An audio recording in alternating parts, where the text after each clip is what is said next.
हम एक ऐसी रिवायत की बात करने वाले हैं, एक ऐसी सोच की जहां इंसान की सबसे बड़ी सबसे आला खूबी उसकी अक्ल को माना जाता है। चलें जरा गहराई में उतरकर देखते हैं कि ये तसव्वुर है क्या। अच्छा, एक सवाल है। इंसानियत का सबसे बड़ा सरमाया, सबसे कीमती चीज क्या है? ये एक ऐसा सवाल है ना जिस पर लोग सदियों से सोचते आए हैं। इससे पहले कि हम देखें कि हमारा मागज़ी मवाद उसका क्या जवाब देता है, एक लम्हे के लिए खुद सोचना तो बनता है। और जवाब यह है, हर शख्स का दोस्त उसकी अकल है और उसका दुश्मन उसकी जहालत है।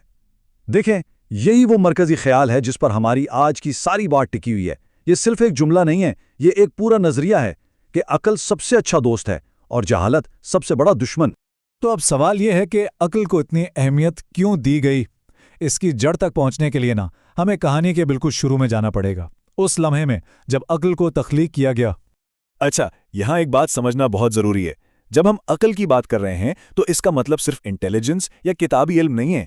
नहीं, इस रिवायत में अक्ल एक बहुत गहरी चीज है, एक तरह की खुदाई सलाहियत जो सच और झूठ में फर्क करना सिखाती है। यही वो बुनियाद है जिस पर ईमान और अमल की इमारत खड़ी होती है। हमारा जो माखज़ी मवाद है वो अक्ल की पैदाइश की एक बड़ी ज़बरदस्त कहानी सुनाता है, और यही कहानी हमें बताएगी कि अक्ल को इतना ऊंचा मकाम आखिर मिला क्यों। तो कहानी कुछ यूं है कि खुदा ने अक्ल से कहा आगे आ, और वो फौरन आगे आ गई। फिर कहा पीछे हट, और वो फौरन पीछे हट गई। यहां अक्ल का पहला काम देखें, हुक्म मिला और फौरन बिना किसी सवाल के उस पर अमल हुआ। यही मुकम्मल फरमाबरदारी इसकी सबसे पहली और सबसे खास बात है। और उसके बाद खुदा ने जो फरमाया वो बहुत बड़ा ऐलान था, मेरी इज्जत और मेरे जलाल की कसम, मैंने कोई चीज तुझसे ज्यादा महबूब पैदा नहीं की। सोचे जरा, खुदा खुद कह रहा है कि अक्ल उसकी सबसे प्यारी सबसे महबूब मखलूक है। बस यही वो लम्हा है जहां तमाम मखलूकात पर अक्ल की बरतरी कायम हो जाती है। और देखें, ये कोई एक जगह की बात नहीं है, ये कोई अलग थलग ख्याल नहीं है, ये एक मरकजी थीम है जो हमें कलामे इलाही में बार बार बार बार नजर आती है। चलें कुछ मिसालें देखते हैं। जैसे कि ये आयत, यकीनन इन लोगों के लिए निशानियां हैं जो समझते हैं। सारा जोर किस पर है? समझने पर। मतलब निशानियां तो सबके लिए हैं, लेकिन उन्हें पहचानेगा कौन? वही जो अपनी अकल का इस्तेमाल करेगा। एक और जगह देखें, समझने वालों के लिए निशानियां हैं। फिर वही बात, बिल्कुल वाज़ेह पैगाम कि इस कायनात में जो निशानियां फैली हुई हैं ना, उन्हें समझने की शर्त ही अक्ल है। और फिर समझने वालों के लिए एक नसीहत है। तो बात बिल्कुल साफ हो गई, चाहे अल्लाह की निशानियां हों या उसकी नसीहत, उन तक पहुंचने की चाबी एक ही है, समझ बूझ यानी अक्ल। तो एक तरफ तो अक्ल की ये अहमियत है। अब आगे बढ़ते हैं और देखते हैं कि हमारा माखज़ी मवाद कैसे दो बिल्कुल मुखालिफ ताकतों को आमने सामने खड़ा करता है। ये मवाजना देखें कितना वाज़ेह है। एक तरफ अक्ल, दूसरी तरफ जहालत। अक्ल को क्या कहा जा रहा है? दौलत, दोस्त, हथियार, सजावट। और जहालत क्या है? गुर्बत, दुश्मन, नुकसान और मजम्मत। ये सिर्फ अल्फाज नहीं हैं, ये जिंदगी गुजारने के दो बिल्कुल अलग रास्ते हैं। इसी बात को समझाने के लिए ना एक बहुत ही दिलचस्प कहानी भी है। ये कहानी है हज़रत आदम के एक इंतखाब की, और ये बिल्कुल वाज़ेह कर देगी कि अक्ल बाकी खूबियों से कैसे जुड़ी हुई है। तो हुआ ये कि हज़रत आदम के सामने तीन चीज़ें रखी गईं, पहली अक्ल, दूसरी हया और तीसरी दीन। और उनसे कहा गया कि इन तीनों में से किसी एक को चुन लें। तो हज़रत आदम ने क्या कहा? उन्होंने कहा मैंने अक्ल को मुंतखब किया है। और बस यही इस कहानी का सबसे अहम मोड़ था।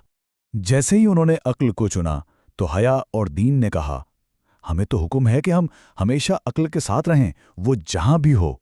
कितनी जबरदस्त बात है। इससे पता चलता है कि दीन और हया जैसी बड़ी खूबियां भी अक्ल के बगैर अधूरी हैं। जहां अक्ल होगी ये दोनों खुद ब खुद उसके पीछे चली आएंगी, यानी असल जड़, असल बुनियाद अक्ल ही है। अच्छा, अब आते हैं इस तज्ज़िये की सबसे मरकजी कहानी पर। एक ऐसी मिसाल जो इस पूरे नज़रिए का निचोड़ है कि किसी इंसान की असल कदर, उसकी असली कीमत किस चीज़ से लगाई जाती है।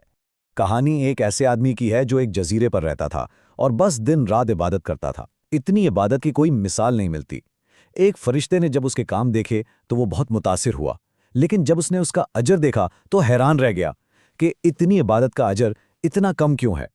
और फिर पता चला कि वो आबिद क्या कहता है। वो कहता है, کاش ہمارے رب کے پاس ایک گدھا ہوتا تو ہم اسے اس جگہ چراتے کیونکہ سرسبز گھاس ضائع ہو رہی ہے۔ اب دیکھیں، عبادت تو بہت ہے لیکن سمجھ کی کمی دیکھیں۔ وہ اپنے رب کے بارے میں ایسی بات سوچ رہا ہے جو اس کی شان کے بالکل لائق نہیں، صرف اس لیے کہ اسے ہری بھری گھاس ضائع ہوتی نظر آ رہی ہے۔ تو پھر فرشتے کو اللہ کی طرف سے جواب آیا، بلکہ میں نے اسے اس کی عقل کے مطابق اجر دیا ہے۔ اور بس یہی اس کہانی کا سب سے بڑا سبق ہے کہ اجر عبادت کی گنتی پر نہیں بلکہ سمجھ بوجھ کی کوالٹی پر ملتا ہے۔ اس کی عبادت بہت تھی لیکن عقل محدود تھی، تو اجر بھی اسی حساب سے ملا۔ تو یہ تو ہو رہی عقل کی بات۔ اب اس کے بالکل الٹ یعنی جہالت کی طرف آتے ہیں۔ ہمارا مخرجی مواد جہالت کو سمجھنے کے لیے بھی ایک پورا فریم ورک دیتا ہے۔ اور یہ بہت دلچسپ ہے کہ جہالت کو صرف علم کا نہ ہونا نہیں کہا گیا، بلکہ اس کے 3 لیول بتائے گئے ہیں۔ سب سے نچلا درجہ، کوئی ایسا شخص جو علم کا دعویٰ کو کرے لیکن اس کا اہل نہ ہو۔ اس سے اوپر کا درجہ، جسے یہ بھی نہ بتا ہو کہ وہ جاہل ہے۔ اور سب سے خطرناک، سب سے آخری درجہ، جو علم کے وجود کو ہی ماننے سے انکار کر دے۔ چلیں اب ہم اپنی اس گفتگو کے اختتام کی طرف بڑھتے ہیں، ایک ایسے خیال کے ساتھ جو اس ساری بات کا خلاصہ ہے۔ اور وہ خیال اس قول میں چھپا ہے، اچھا چہرہ ظاہری خوبصورتی ہے اور اچھی عقل پوشیدہ خوبصورتی ہے۔ کتنی گہری بات ہے۔ چہرے کی خوبصورتی تو باہر کی چیز ہے، آج ہے کل نہیں، لیکن عقل کی خوبصورتی وہ چھپی بھی اندر کی خوبصورتی ہے جو ہمیشہ ساتھ رہتی ہے۔ اصل حسن وہی ہے۔ تو آخر میں ایک سوال جو ہم سب کے لیے ہے، اگر اصل پیمانہ، اصل قدر عقلی ہے تو پھر اس عقل کو بڑھانے، اسے پروان چڑھانے کا مطلب کیا ہے؟ ہم عملی طور پر ایسا کیسے کر سکتے ہیں؟ یہ ایک ایسا سوال ہے جس کا جواب ہم سب کو سوچنا چاہیے۔